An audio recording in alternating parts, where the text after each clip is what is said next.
وہی ہے جو اس کو مان لے، اور صرف مانے نہیں بلکہ اس کے احکامات و پیغامات پر عمل کرے۔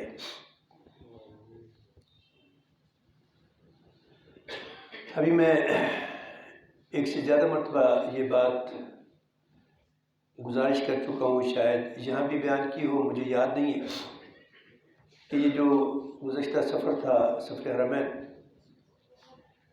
رب کریم حاضری کو قبول و منظور فرمائے، اور بار بار حاضری کی سعادت کے ساتھ آپ سب کو اور سب اہل محبت کو بار بار سفر حرمین کی سعادت سے بہرمند فرمائے۔ اس میں یہ تھوڑا سا غور و خوض کے ساتھ بات سامنے آئی، رب کریم نے ذہن میں ڈالی کہ یہ جو اہل ایمان ہے نا، آج کل ان کے 3 بڑے طبقے ہیں فی زمانہ، ویسے بہت سارے ہیں لیکن 3 بڑے۔ ایک وہ ہے جو اسلام کو اللہ کا دین مانتے ہیں، نبی اکرم صلی اللہ علیہ وسلم کو خاتم النبیین مانتے ہیں، جو جب ان سے پوچھا جاتا ہے ان کا مذہب کیا ہے تو وہ اسلام بتاتے ہیں، اپنے آپ کو مسلمان کہتے ہیں، مگر اسلام کے احکامات و ہدایات سے ان کا کوئی تعلق و واسطہ نہیں ہے، اور بڑے فخر سے نان پریکٹیکل مسلمس، جی یہ نان پریکٹیکل مسلمس ہیں، مسلمان تو ہیں مگر احکامات الہیہ پر عمل کرنے سے گریزاں ہیں، وہ انہیں بڑی تکلیف دیتے ہیں، اس پر عمل نہیں کرتے ہیں مسلمان۔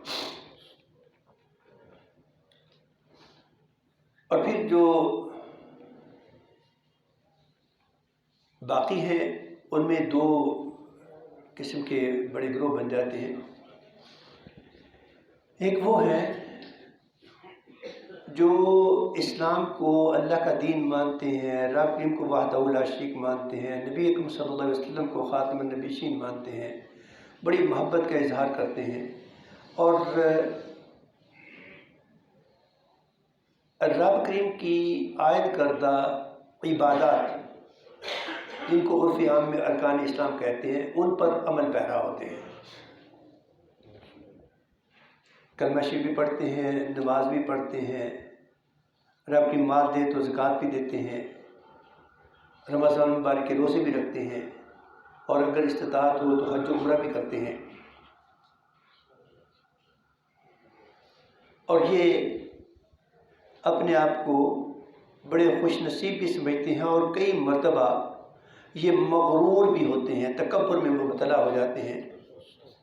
کہ یہ تو بڑے اعلیٰ درجے کے مسلمان ہیں، اور دوسرے مسلمانوں پر طنز و تشنیع کرتے ہیں کہ یہ تو کوئی ان کا حال نہیں۔ لیکن ان لوگوں کا بھی معاملہ ایسا ہے کہ جو معاملات ہیں، جو اخلاقیات ہیں، جو کردار ہے، جو رب کریم چاہتا ہے، جس کا نمونہ نبی اکرم صلی اللہ علیہ وسلم پیش فرماتے ہیں، اس کے ساتھ ان کا عملی تعلق دکھائی نہیں دیتا۔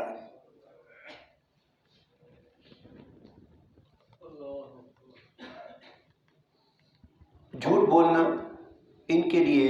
کوئی غیر معمولی بات نہیں ہے، دکاندار ہوتے ہوئے ملاوٹ والی چیزیں رکھنا، 2 نمبری کرنا، ملازم ہوتے ہوئے اپنے فرائض کی ادائیگی پوری نہ کرنا، مالک ہوتے ہوئے ملازمین کو صحیح معاوضہ نہ دینا، وہ احکامات و ہدایات جو نبی اکرم صلی اللہ علیہ وسلم لے کر آئے ان پر عمل پیرا نہیں ہوتے۔ یہ بڑا خیال گزرتا تھا کہ یار یہ کتنے لوگ ہیں، نہ یہ حج کا موقع ہے، نہ یہ رمضان المبارک ہے،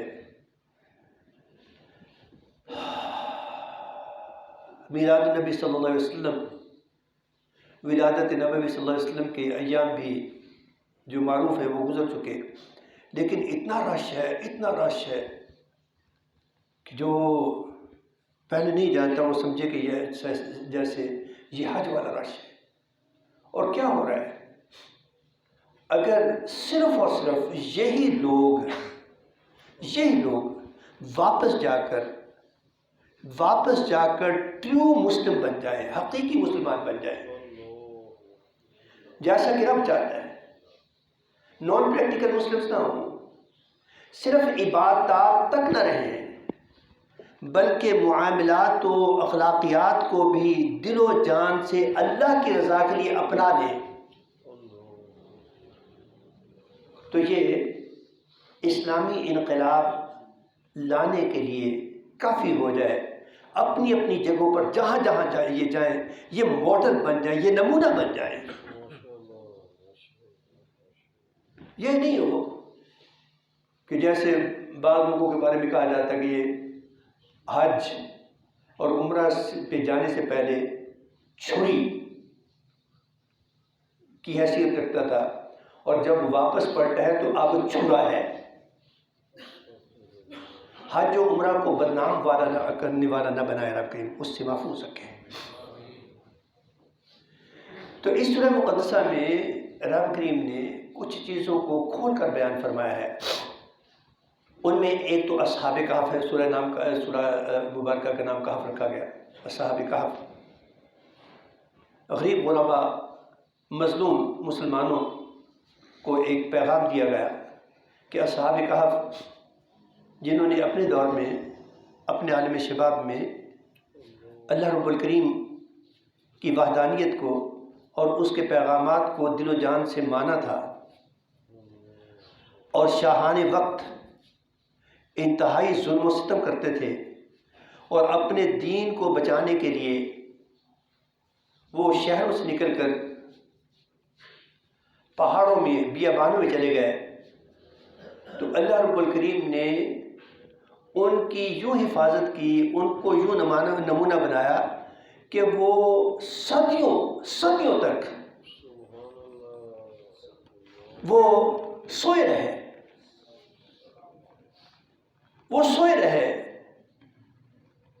اللہ رب الکریم نے ان پر ایسی نیند طاری کی،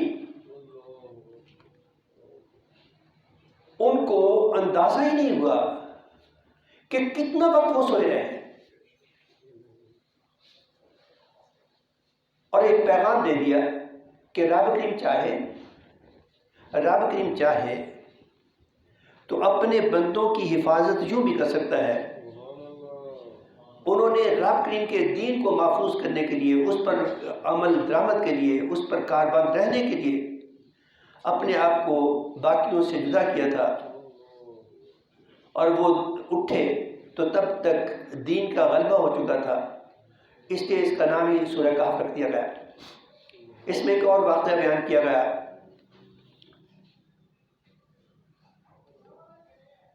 جس میں دو افراد کا تذکرہ، ایک نام نہاد دولت مند اور ایک غریب مسکین۔ دولت مند اپنی دولت کی نمائش کرتا ہے، اپنی دولت پر فخر کرتا ہے، اور غریب کو دھتکارتا ہے، اس کی صحیح بات کو بھی تسلیم کرنے سے انکار کرتا ہے، اور رب کریم کی جب مشیت ہوتی ہے تو اس کو تباہ و برباد کر دیتا ہے۔ یہ اس کی حکمت ہے۔ اور ابھی جو الفاظ تلاوت کرنے کی سعادت ملی، اس میں حضرت موسیٰ علیہ السلام کا ایک واقعہ ہے جو غیر معمولی نوعیت کا، جس کو خود رب کائنات نے تفصیل کے ساتھ بیان فرمایا۔ اور پھر ذوالقرنین ایک عادل بادشاہ، وہ بادشاہ جیسا کہ امیر سلطنت کو ہونا چاہیے، رب کریم کا خوف رکھنے والا، اور اپنے عوام الناس کی بھلائی چاہنے والا، اور ضرورت پڑنے پر اپنا مال، اپنی صلاحیتیں اور خود عوام الناس کی بہتری کے لیے جٹ جانے والا۔ تو ابھی جو ذکر کیا سیدنا موسیٰ علیہ السلام